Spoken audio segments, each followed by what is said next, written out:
नमस्कार, मैं हूं पूजा सिंह और आप देख रहे हैं हमारा उत्तराखंड का एक खास बुलेटिन। चलिए बुलेटिन की शुरुआत करेंगे आज की कुछ खास बड़ी खबरों के साथ।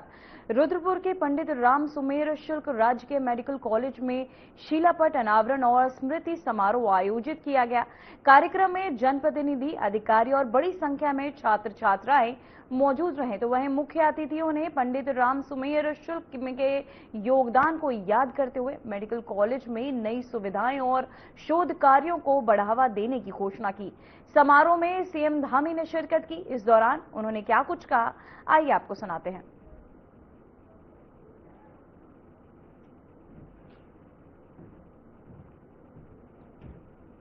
जो पुत्र आगे निकल जाए, सच में उन्हीं को पूत कहा जाता है। तो ऐसे पंडित राम सुमेर शुक्ल जी के दोनों ही पुत्र बड़े भाई साहब दिनेश जी और राजेश जी, भारतीय जनता पार्टी के जिलाध्यक्ष श्री कमल जिंदल जी, रुद्रपुर नगर निगम के महापौर श्री विकास शर्मा जी, नगर निगम काशीपुर के महापौर श्री दीपक बाली जी, भारतीय जनता पार्टी के प्रदेश मंत्री श्री गुंजन सुखीजा जी, ब्लॉक प्रमुख रुद्रपुर श्रीमती रीना गौतम जी, मंडी परिषद के चेयरमैन डॉक्टर अनिल डप्पू जी, अध्यक्ष अनुसूचित जाति आयोग मुकेश कुमार जी, उपाध्यक्ष उत्तराखंड मत्स्य पालक विकास प्राधिकरण श्री उत्तम दत्ता जी, अल्पसंख्यक आयोग की उपाध्यक्ष फरजाना बेगम जी, अध्यक्ष उत्तराखंड हज कमेटी श्री खतीब अहमद जी, प्रदेश अध्यक्ष ओबीसी मोर्चा श्री नेत्रपाल मौर्य जी, नगर पंचायत अध्यक्ष श्री सचिन शुक्ला जी, श्री मंजीत कौर जी, माननीय अध्यक्ष नगर पंचायत दिनेशपुर मिंटू गुंबर जी, अध्यक्ष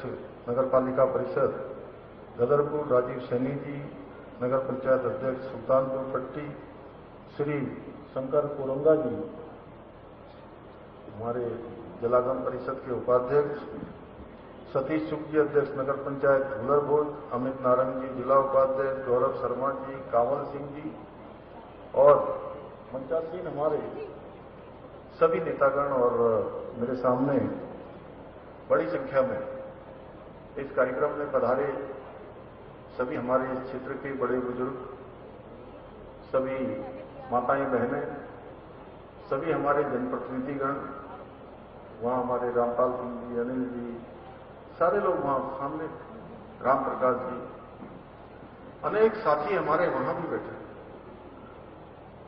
सभी हमारे वरिष्ठ साथीगण, हमारे सभी बड़े बुजुर्गवाद, माताएं बहनें, हमारी बहन भी बैठी हुई और महिला मोर्चा और बड़ी संख्या में आई हुई हमारी सभी माताएं बहनें, सब मेरे नौजवान साथियों, विद्यालय के हमारे सभी प्रोफेसर, सभी डॉक्टर, सभी हमारे मेडिकल के सभी स्टूडेंट, स्टाफ, सभी अधिकारीगण, कर्मचारीगण, सभी हमारे स्वास्थ्य विभाग और मेडिकल कॉलेज के सभी स्टाफ के, मीडिया के हमारे सभी मित्र, जिनके कैमरों को देखकर कई बार हमारी जो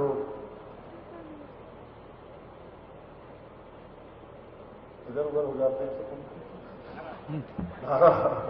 धारा बदलने वाले ये आपने नया शब्द निकाल दिया।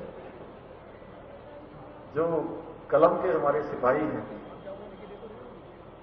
और आज टेक्निक के जमाने में हमारे digital media, social media, print media, electronic media के सभी हमारे मीडिया के मित्र, मैं आप सभी का आज के इस बहुत शानदार कार्यक्रम में, जहां हम पंडित राम सुमेर शुक्ल जी को आज उनका स्मरण करने के लिए यहां पर एकत्र हुए हैं, मैं भी आप सबका अपनी ओर से बहुत स्वागत करता हूं, आप सबका अभिनंदन करता हूं। आप सब बड़ी संख्या में यहां पर उपस्थित हुए हैं और महान स्वतंत्रता संग्राम सेनानी तराई क्षेत्र के संस्थापकों में से एक कि इस क्षेत्र के शिल्पी और किसान हितों के लिए हमेशा सजग रहने वाले, एक प्रहरी की तरह काम करने वाले, और सच में जैसा मैं चूंकि इस क्षेत्र में काफी लंबे समय से आता रहा हूं, मेरे साथ जब मैं लखनऊ में पढ़ता था तब भी इस क्षेत्र के लोग हों या इनका जो पैतृक क्षेत्र है देवरिया, उस पैतृक क्षेत्र देवरिया के भी बहुत सारे मित्र बलिया, देवरिया, गोरखपुर, बस्ती, गाजीपुर, आजमगढ़, प्रतापगढ़ और मिर्जापुर, भदोही तक के लोग, और बिहार के भी बहुत सारे मित्र। अभी बिहार के चुनाव में मैं गया था तो बहुत साथियों से मिलना हुआ था।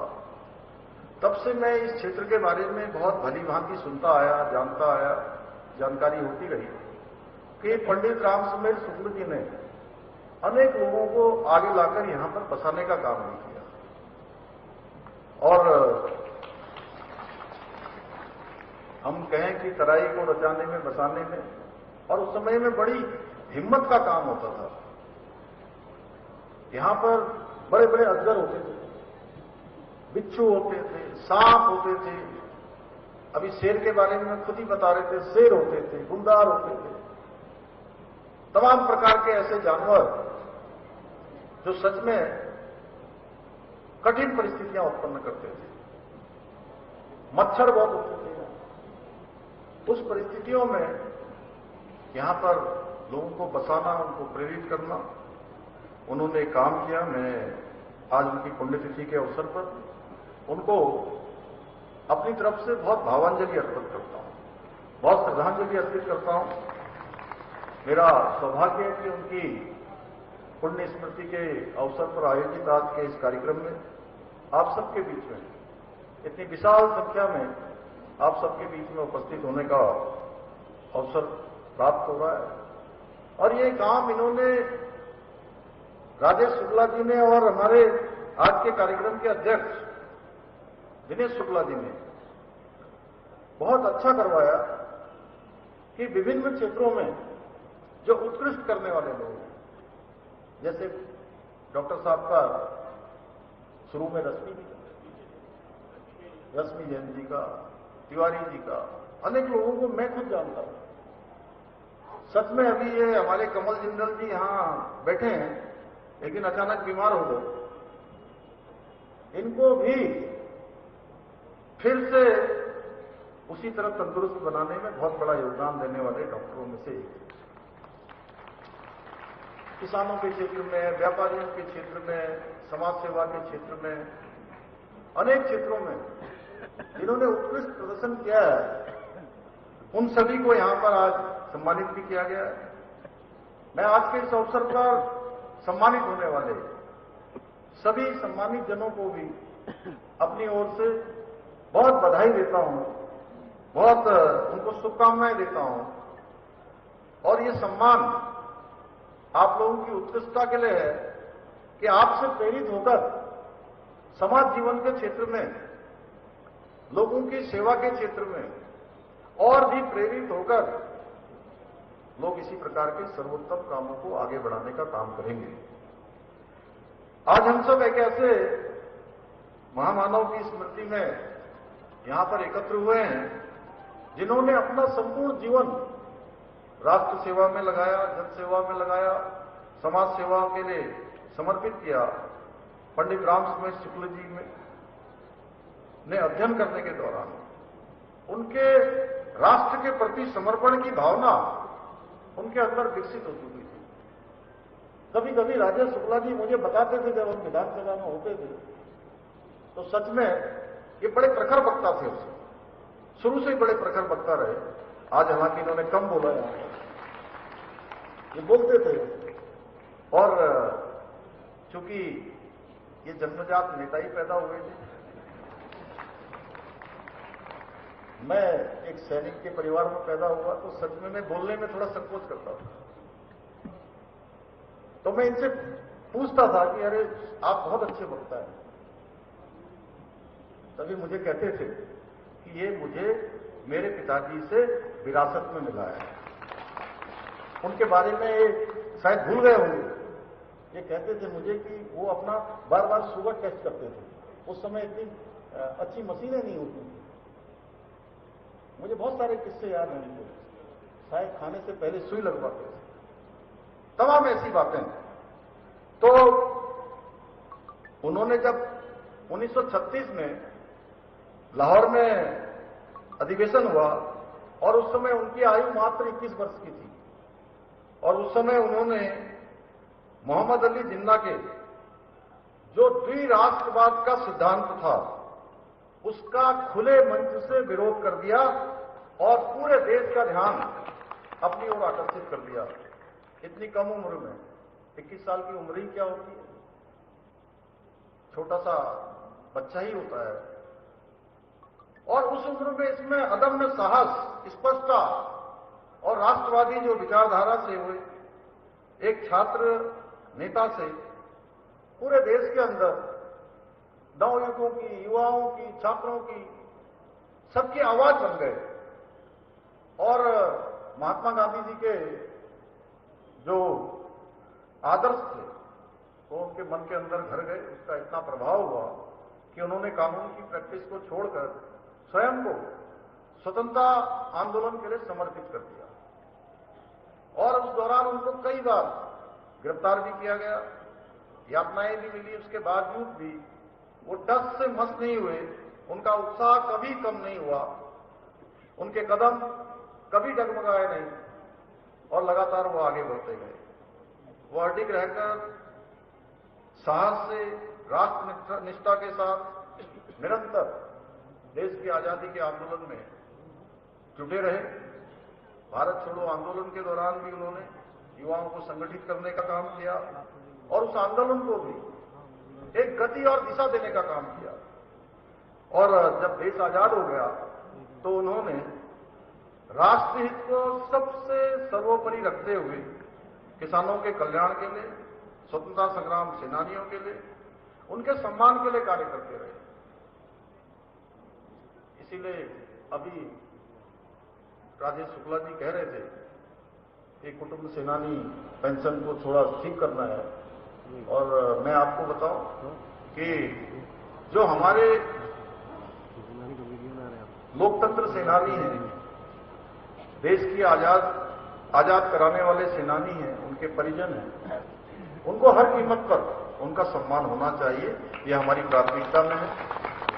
और हमने इस बार जब देश की आपातकाल जब थोपा गया था उसके 50 साल पूरे होने पर पूरे उत्तराखंड के एक एक हमारे उन्होंने भी किया था। इस बार 3 साल पहले भी लोकतंत्र सेनानियों को हमने आमंत्रित किया और जब 3 साल बाद दोबारा ये कार्यक्रम किया तो उसमें से बहुत सारे लोग हमको छोड़कर जा चुके थे, क्योंकि जिन्होंने आपातकाल के दौरान आपातकाल के खिलाफ आवाज उठाई थी उनकी आयु 70-75 साल से कम किसी की भी नहीं थी। सारे लोग 75 साल से ऊपर के थे, कोई 80 साल का, कोई 90 साल का, कोई 50।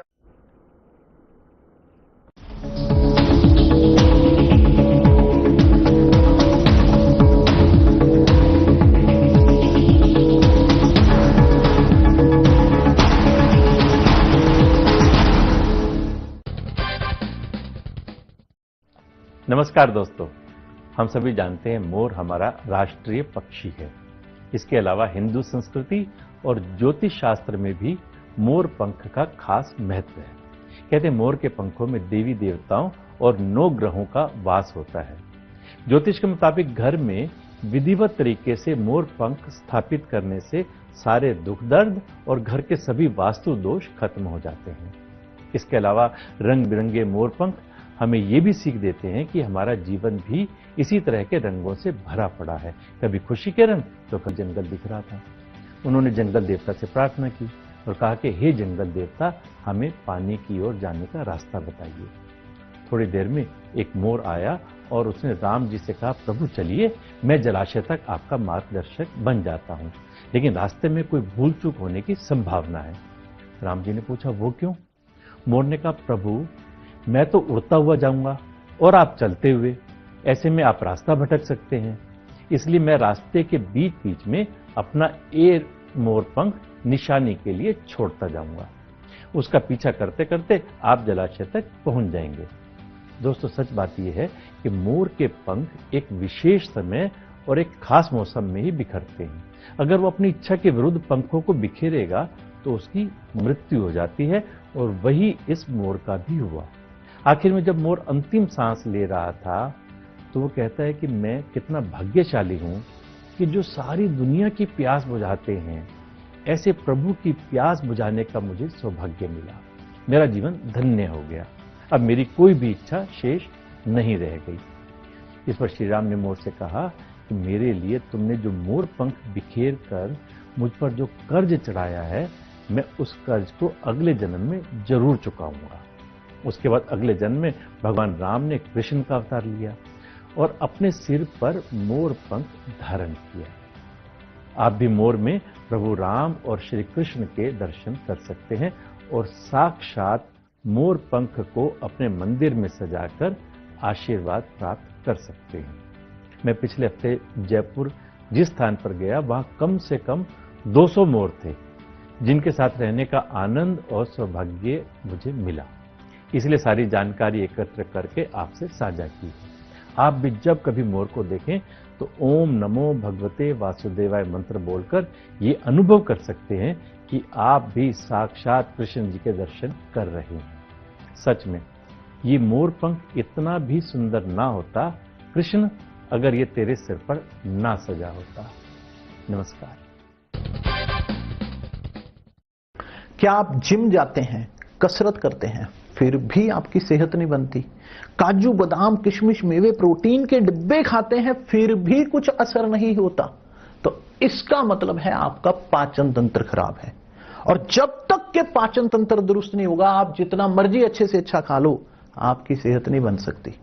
इसलिए हमारी संस्था सन्यासी आयुर्वेदा ने एक ऐसी दवा का निर्माण किया है जो कि आपके लिवर, आपके पाचन तंत्र को दुरुस्त करने का काम करती है, ताकि आप जो भी खाएं उसका पूरे का पूरा निचोड़ आपके शरीर को लगे, आपकी भूख बढ़े, खाया पिया सही से लगे, नया खून बने, हड्डियों में जान आए, वजन बढ़े और आप मोटे तगड़े खूबसूरत पर्सनैलिटी के मालिक बन जाएं। सिर्फ 655 रुपए की पूरे 1 महीने की दवा होती है और आप इसे घर बैठे 01145454545 पर फोन करके दवा मंगवा सकते हैं।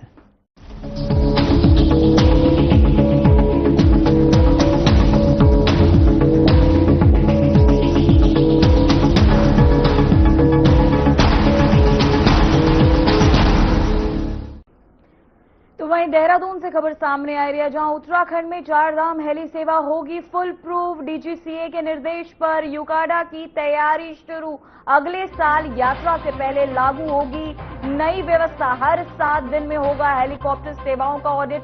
सभी हेलीपैड पर लगाए जाएंगे सीसीटीवी कैमरे। रिकॉर्ड डेटा को 14 दिनों तक रखना होगा सुरक्षित। तो वहीं आपको बताते चले, उत्तराखंड में 4 धाम यात्रा और सुरक्षित बनाने की दिशा में बड़ा कदम उठाया गया।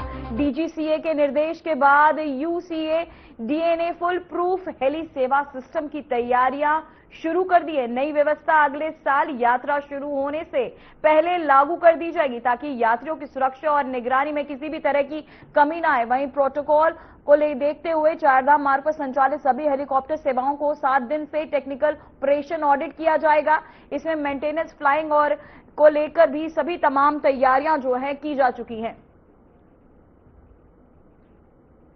तो वहीं देहरादून से खबर सामने आ रही, जहां उत्तराखंड में रोजगार का बड़ा मौका। यूकेएसएससी में समूह ग के भर्ती विज्ञापन जारी किए गए। 57 पदों पर भर्ती के लिए विज्ञापन जारी। अलग अलग विभागों में खाली पद भरे जाएंगे। आवेदन की अंतिम तारीख 30 दिसंबर निर्धारित की गई। तो यहाँ आपको बता दें, उत्तराखंड में सरकारी रोजगार की बड़ी खबर सामने आ रही है, जहां यूकेएसएससी ने समूह ग के पदों पर भर्ती के विज्ञापन जारी कर दिया है। कुल 57 खाली पदों पर उम्मीदवारों का चयन किया जाएगा। भर्ती अलग अलग विभागों में की जाएगी, जिसमें प्रशासनिक और तकनीकी कार्यों के लिए योग्य उम्मीदवारों को मौका दिया जाएगा।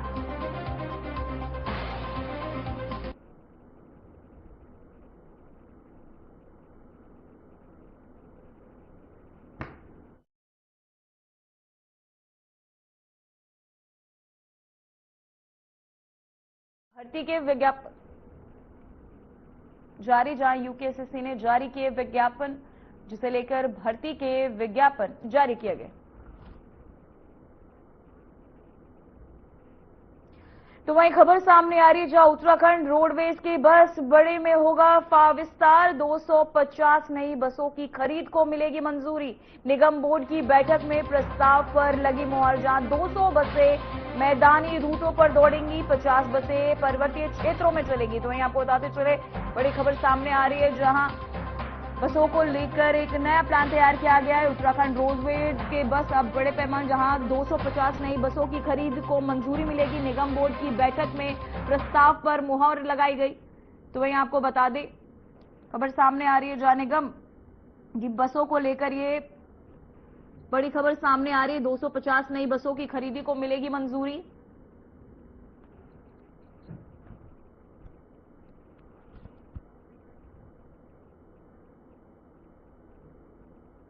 तो वहीं देहरादून रेलवे स्टेशन 7 और 8 दिसंबर को बंद रहेगा। इस दौरान यहां से कोई ट्रेन नहीं जाएगी और ना ही कोई ट्रेन पहुंचेगी। यात्रियों की सुविधा के लिए हरिद्वार, लश्कर, नजीबाबाद और सहारनपुर में ट्रेनें चलेंगी। स्टेशन पर लोको शेड के इंटरलॉकिंग कार्य और लगभग 20 रेलवे ब्रिज की मरम्मत का काम किया जाएगा। लोको शेड में ट्रेनों के इंजन का रखरखाव, मरम्मत और सफाई भी की जाएगी।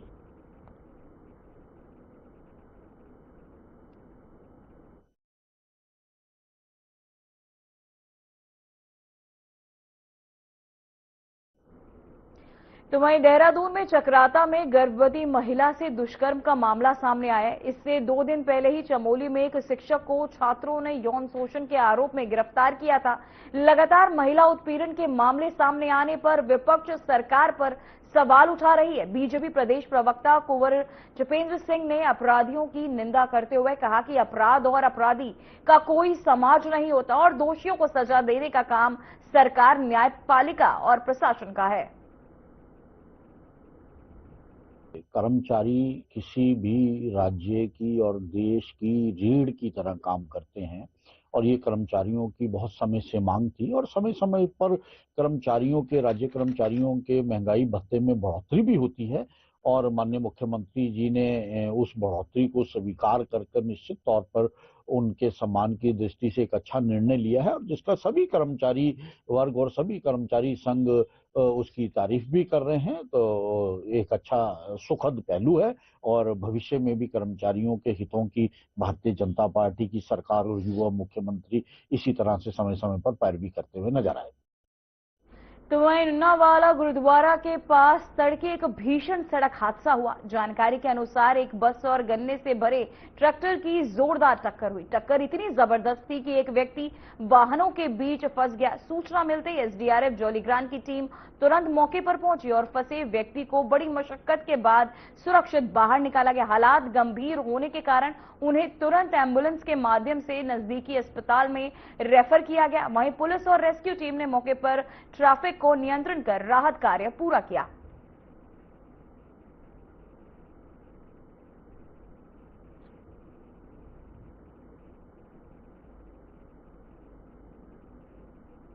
तो वहीं देहरादून में जिलाधिकारी सवीन बंसल ने केदारपुरम स्थित राजकीय नारी निकेतन, बालिका निकेतन, बाल गृह एवं शिशु सदन का औचक निरीक्षण कर व्यवस्थाओं का जायजा लिया।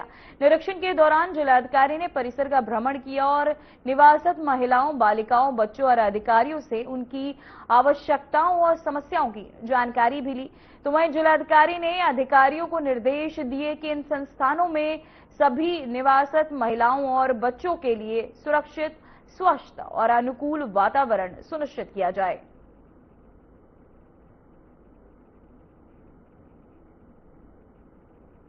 तो वहीं आपको बताते चले, नारी निकेतन का निरीक्षण किया गया। इस दौरान सभी को सुरक्षित वातावरण का भी निर्देश देने का आदेश दिया गया। देहरादून में जिलाधिकारी सवीन बंसल ने केदारपुरम स्थित राजकीय नारी निकेतन, बालिका निकेतन, बाल गृह एवं शिशु सदन का औचक निरीक्षण कर व्यवस्थाओं का जायजा भी लिया। वहीं निरीक्षण के दौरान जिलाधिकारी ने परिसर का भ्रमण किया और निवासित महिलाओं, बालिकाओं, बच्चों और अधिकारियों से उनकी आवश्यकताओं और समस्याओं की जानकारी ली। जिलाधिकारी ने अधिकारियों को निर्देश दिए कि इन संस्थानों में निवासरत महिलाओं और बच्चों के लिए सुरक्षित, स्वच्छ और अनुकूल वातावरण सुनिश्चित किया जा सके। जहां आपको बताते चले, नारी निकेतन का निरीक्षण कर डीएम ने संबंधित अधिकारियों को निर्देश भी दिए और साथ ही डीएम ने भ्रमण भी किया है परिसर का। जहां देहरादून में जिलाधिकारी सवेन बंसल ने केदारपुरम स्थित राजकीय नारी निकेतन, बालिका निकेतन, बाल गृह एवं शिशु सदन का औचक निरीक्षण किया। वहीं निरीक्षण कर व्यवस्थाओं का जायजा भी लेते नजर आए डीएम। वहीं निरीक्षण के दौरान जिलाधिकारी ने परिसर का भ्रमण किया और निवासन महिलाओं, बालिकाओं, बच्चों और अधिकारियों से उनकी आवश्यकताओं और समस्याओं की जानकारी ली। जिलाधिकारी ने अधिकारियों को निर्देश दिए कि इन संस्थानों में निवासित महिलाओं और बच्चों के लिए सुरक्षित, स्वच्छ और अनुकूल वातावरण सुनिश्चित किया जाए।